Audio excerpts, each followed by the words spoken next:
Assalamualaikum warahmatullahi wabarakatuh. Nama saya Salva Priyana dengan NIM 2307040051 dari kelompok 10 yang akan menjelaskan Ramadan bagian 20 yang bersumber dari buku berjudul 30 Sajian Rohani karya Nurholis Majid. Sesungguhnya orang-orang yang beriman adalah mereka yang apabila disebut nama Allah gemetar hati mereka, dan apabila dibacakan ayat-ayatnya maka bertambahlah iman mereka. Karenanya dan kepada Tuhanlah mereka bertawakal. Quran Surat Al-Anfal ayat 2. Eksistensi kitab suci Al-Quran juga sangat berkaitan dengan bahasa Arab yang diakui sebagai bahasa yang memiliki keistimewaan yang luar biasa, di mana bahasa Arab juga kaya akan kosakata dan ungkapan idiomatik yang mendukung penyebaran agama Islam dan bahasa Arab itu sendiri, terutama di negara-negara yang dikuasai oleh Islam, seperti di negara Mesir dan Libya, di mana bahasa asli mereka tergeser oleh bahasa Arab. Akan tetapi, meskipun bangsa Persia atau Iran menerima Islam, mereka tetap mempertahankan bahasa mereka sendiri. Perkembangan bahasa Arab dan politik Islam menimbulkan permasalahan pemahaman terhadap Al-Quran bagi non-Arab, termasuk tradisi penerjemahan dan tafsir Al-Quran. Para ulama mengatakan hanya Al-Quran yang berbahasa Arab yang dianggap sebagai kitab suci, sedangkan terjemahannya hanya dianggap sebagai tafsir. Keterbatasan bahasa lain dalam menerjemahkan keistimewaan bahasa Arab membuat penerjemah Al-Quran sangat menantang. Al-Quran memerlukan kesiapan ruhania untuk dipahami, tidak bisa diperlakukan sebagai kitab majis. Al-Quran harus direnungkan untuk dijadikan pedoman kehidupan. Dan Al-Quran juga melibatkan tingkat jasmania, ruhania, psikologis, dan rasional. Untuk penjelasan lebih lanjut mengenai hal ini akan dilanjutkan oleh teman saya. Perkenalkan, nama saya Nurul Hidayah Dewi Rizky Amalia dengan NIM 2307040224 dari kelompok 10. Di sini saya akan melanjutkan pembahasan teman saya mengenai Ramadan bagian 20 yang bersumber dari buku yang berjudul 30 Sajian Rohani karya Nurholis Majid. Hal yang serupa juga disamakan dengan kasus membaca Al-Quran. Yang utama adalah kesiapan ruhaniah untuk mendengarkan ayat-ayat Al-Quran tadi. Artinya, tanpa harus terhalang oleh alasan tak mampu berbahasa Arab, dengan mendengarkan ritme Al-Quran, seseorang sudah dapat merasakan ketenangan, keheningan, serta ketentraman batin dan jiwa.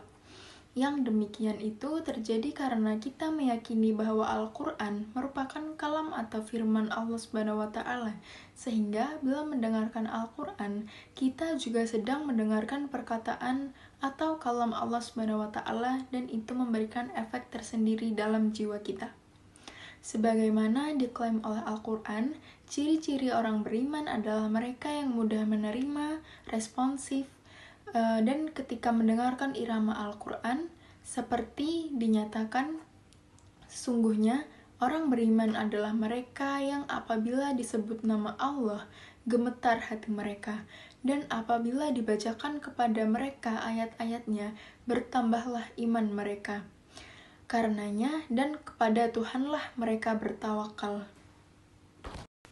Adapun dalam menyikapi Al-Quran, pertama-tama kita harus meyakini bahwa ia merupakan kitab suci yang diturunkan oleh Allah SWT, yang di dalamnya berisikan pesan-pesan sebagai petunjuk dan tuntunan hidup. Kita harus menjauhi munculnya keyakinan bahwa Al-Quran adalah kitab magic. Sementara itu, etika ketika hendak membaca Al-Quran diantaranya harus dimulai dengan kesucian diri. Dari segi lahiriah, kesucian itu berupa mengambil air wudhu, kemudian membaca ta'awuz, yakni mengucapkan a'udzubillahi minasyaitonirrajim, sebagaimana dianjurkan oleh Al-Quran. Apabila kamu membaca Al-Quran, hendaklah kamu meminta perlindungan kepada Allah dari setan yang terkutuk.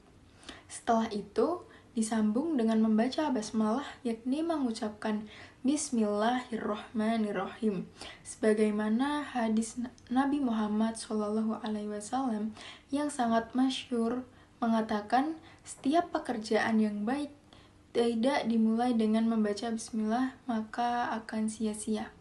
Dalam kasus membaca basmalah, Perlu diketahui bahwa surat Al-Bara'ah adalah pengecualian. Sebagian ulama berpendapat bahwa tidak apa-apa memulai tanpa membaca basmalah pada awal surat itu. Dan apabila hendak mengakhiri bacaan Al-Quran, kita dianjurkan untuk mengucapkan Shadaqallahul Adzim. Ungkapan yang demikian itu merupakan kesepakatan para ulama sebagai pembuktian bahwa kita meyakini kitab suci Al-Quran adalah benar-benar perkataan kalam atau firman Allah Subhanahu wa Ta'ala. Sebagai sumber pandangan hidup orang beriman, Al-Quran harus direnungkan dan dikaji, kemudian diamalkan dalam kehidupan bermasyarakat sehingga pesan-pesan dan ajaran Al-Quran dengan sendirinya menjadi sikap hidup di negara Indonesia yang kehidupan agamanya majemuk atau plural. Seperti yang disepakati oleh para pendiri Republik ini, Indonesia bukanlah negara agama. Dengan demikian, menjadi tugas dan tanggung jawab umat Islamlah untuk mampu menanamkan pada dirinya pandangan-pandangan yang bersumber dari ajaran Al-Quran agar tatanan yang ada sesuai dengan tuntutan Al-Quran.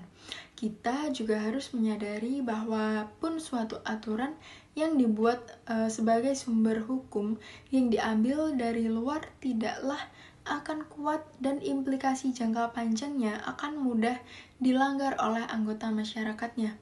Hukum haruslah timbul dari aspirasi yang hidup dalam suatu masyarakat dan diyakini.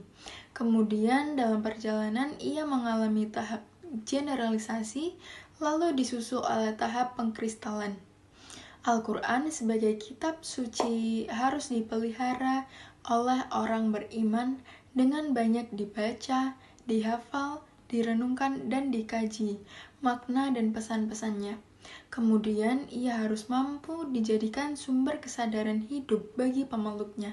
Dengan demikian, orang beriman akan terus mampu menjalani dan menjawab tantangan hidup sesuai dengan tuntutan-tuntutan yang bersumber dari ajaran Al-Quran dalam rangka mencapai kebahagiaan di dunia dan akhirat.